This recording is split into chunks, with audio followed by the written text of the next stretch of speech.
This has got to be the best job in the Orange County Sheriff's Department. We are out in the Newport Harbor on a gorgeous sunny day, and I'm here with Deputy Jeff Tucker. Thanks for joining us today. Thanks, sir. And I'm here with Sergeant Steve Marble, guys who are lucky enough to land this position in the Newport Harbor for the Orange County Sheriff's Department. And this is kind of a plum job, right, Steve? I mean, they don't just throw this out to anybody. That's right. Yeah, we just don't take anybody.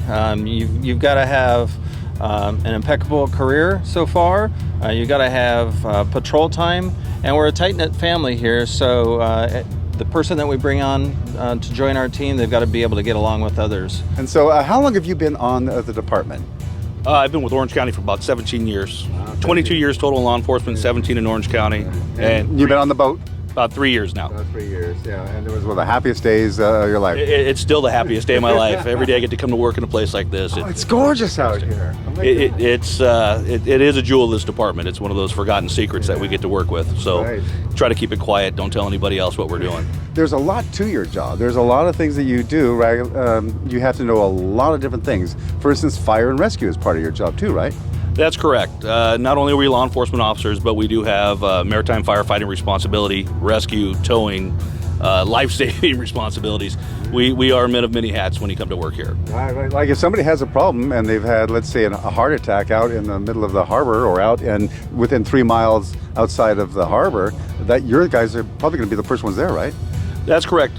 With Orange County, we're one of the only departments that's on the water 24 hours a day, 7 days a week. And because of that, we are going to be the nearest responder to most accidents that happen on the water. Doesn't matter about weather, time, conditions, we will always have somebody out here. Oh, here we go. So fire and rescue, we saw a little demonstration from one of your boats out here, and it was they shot their water cannon. Is that the correct name for that device? We actually refer to it as a water monitor, but water cannon works just as well. Okay. It is a designated hard-plumbed water device that shoots about 750 gallons per minute.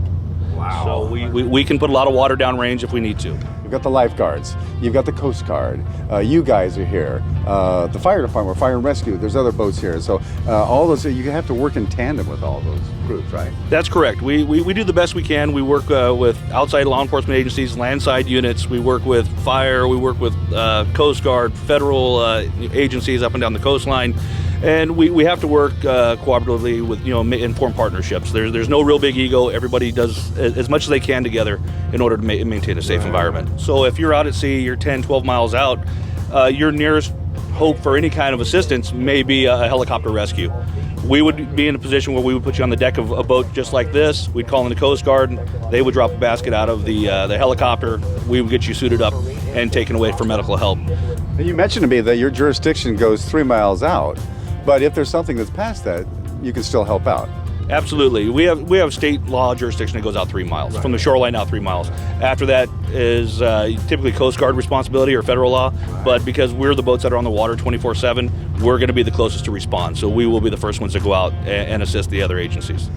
This isn't just a two-man crew going on out here. There's a whole bunch of support people out here that make this happen, right, Steve? Absolutely, yes. We have 8 maintenance crews back at the shop, 2 painters, a couple of carpenters, a bunch of mechanics. If it wasn't for them, we wouldn't be out here. I mean, these are work boats. We bang them up, we put holes in them, we hit things with props, and we take them back to them, and they fix them. They get us back on the water to help people very quickly. There are several other exciting groups that you work with involved in this, like K9 and SWAT and all those kind of things. Tell us a little bit about that. As we said earlier, we are deputy sheriff, so we have all assets that the sheriff's department offers. With part of our training with the Stone Guard mission that we'd mentioned earlier, we have a full contingent of SWAT officers that board with us. We go up and down the coastline for homeland security projects and specific missions.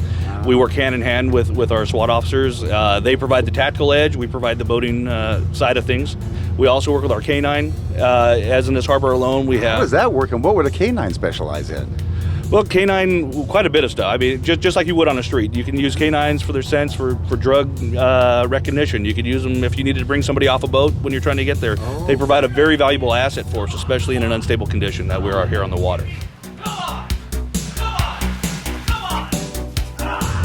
We work with our air unit quite a bit. Our air support are our eyes and ears out here. When we have to cover a vast area for rescue, for fire, for hazmat investigation, we'll ask them to come in and see if they can spot what we can't see out here on the water. It gives us a broader perspective of what we're doing here on our job.